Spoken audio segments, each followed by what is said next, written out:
Motivation House, yes, that is my channel. Thank you for watching it. You are the one I have been waiting for. And you are right to be on my channel. Look, listen, don't judge from my video, but listen to the motivation that I give to you. Are you confused? Let's just start right now. Prepare your focus, prepare your coffee, and prepare everything that you think is important.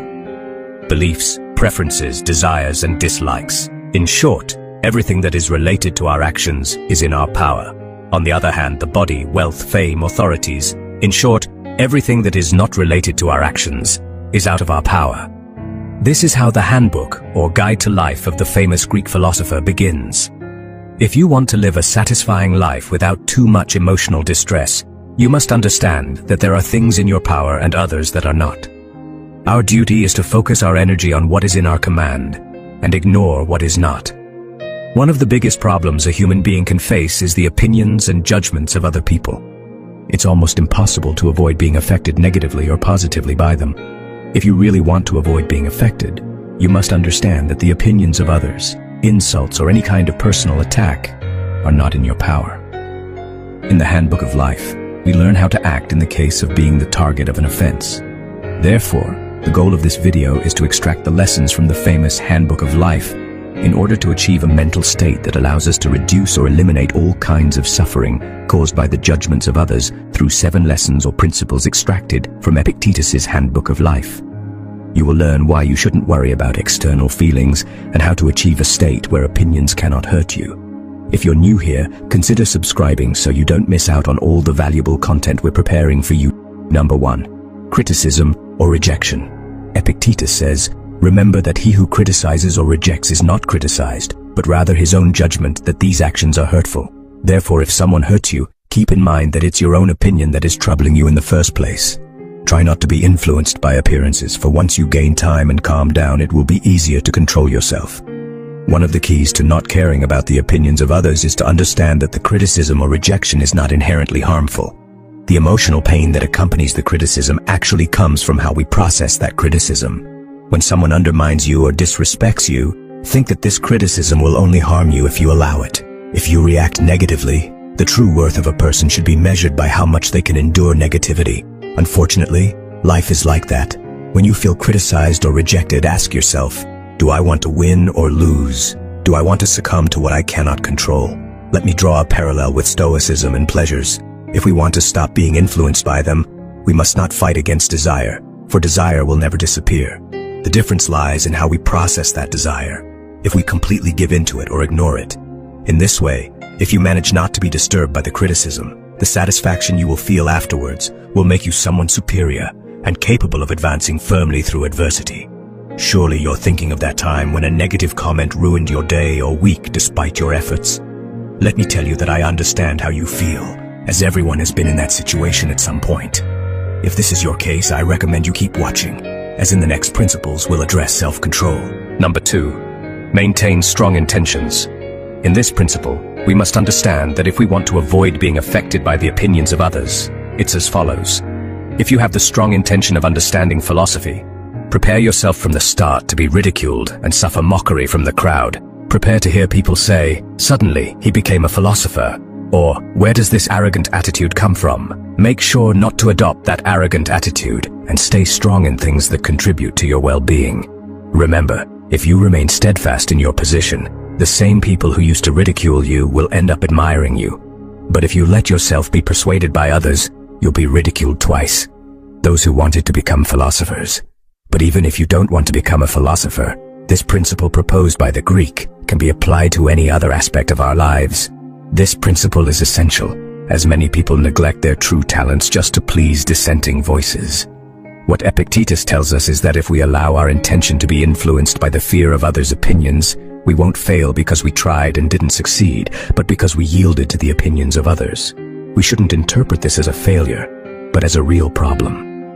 When a person gives up just to avoid social conflicts or to prevent others from giving their opinion about them, it's worth persevering, even if there is mockery or questioning for a while.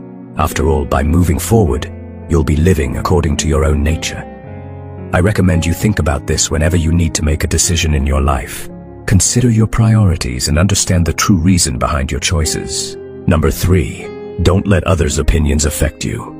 Don't be afraid of being rejected or ignored by anyone, for if being accepted were a good thing, then others would have the power to make us happy. And that's not how it works. The truth is that you are only responsible for things that are under your control, and that depend on your choices. This principle is very important in our times. How many times have you done something you really didn't like to impress someone else, especially on social media? Social approval on these platforms can be like a trap for a person. We should ask ourselves, is it worth losing our authenticity just to get a little praise? Is it worth putting our emotional health in the hands of others? My answer is clear. No. I suggest you think about this, as we've all been caught doing something that makes us uncomfortable, but isn't harmful at some point. Why care if they mock you or exclude you from that popularity circle? Do you really think your happiness depends on how popular you are? If you live like that, you'll be in constant struggle, as your happiness isn't in your hands. Therefore, you'll live in a constant state of stress, changing your essence not to lose status. One of the main points of Stoicism is to care only about what is under your control and become indifferent to what isn't.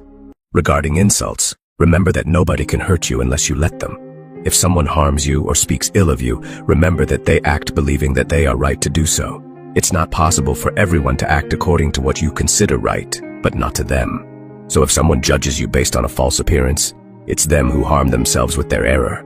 Therefore, tolerate the person who insults you with patience and repeat to yourself, that's just their opinion. Number 4, exercise strong self-control. For an insult to become an offense, as Epictetus said, we must have the same respect for our mind as we do for our body. I'm sure you wouldn't let a stranger enter your home every day knowing the danger that would pose. Yet, when we receive an insult and take it as an offense, we let that person enter our mind and stay there for a few days. Because then we let strangers into our mind when we would never let them into our homes. To achieve a state where we ignore the negative feelings caused by an offense, discipline and self-control must be developed. Apply this to all situations in life, including with family.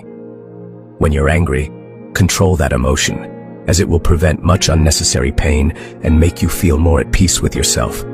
Trust me, this will make a big difference in your life. Number 5, act according to your best judgment. We shouldn't be ashamed of being seen acting according to our values, even if others may form a wrong idea of what we're doing. If we're acting correctly, why fear others' wrong judgment? This also applies to the use of social media, where we often let our happiness depend on popularity or validation from others.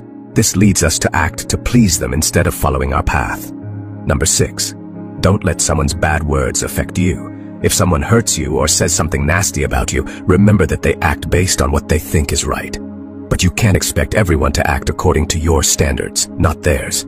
So if they are judging from a false impression, they are only harming themselves with their error.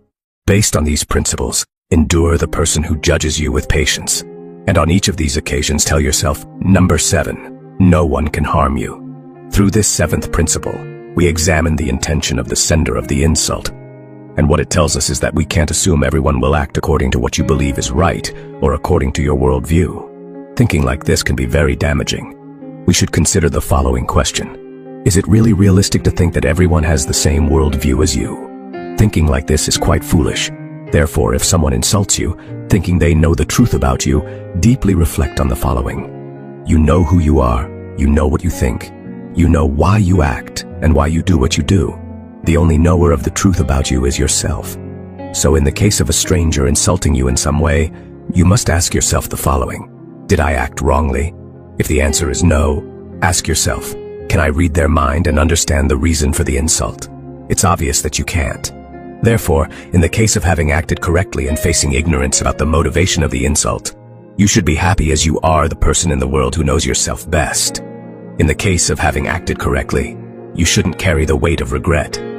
As Epictetus said regarding the person who insults you, that's how it seemed to them. To conclude, I would like to end with the following lesson from Epictetus. How much longer do you think you'll delay becoming worthy of the highest improvement and following the teachings of reason? You have already received the philosophical principles with which you should be familiar. What other master are you waiting for to begin improving? You are no longer a teenager, but an adult. So, If you continue careless, lazy, and constantly postponing things, adding excuse after excuse and putting off the day you will dedicate to yourself, life will pass by while you remain ignorant until the day of your death. I hope you enjoyed the video and learned something new. I would love to hear your thoughts in the comments. If you're new here, don't forget to subscribe. Join us on the journey of wisdom. Peace.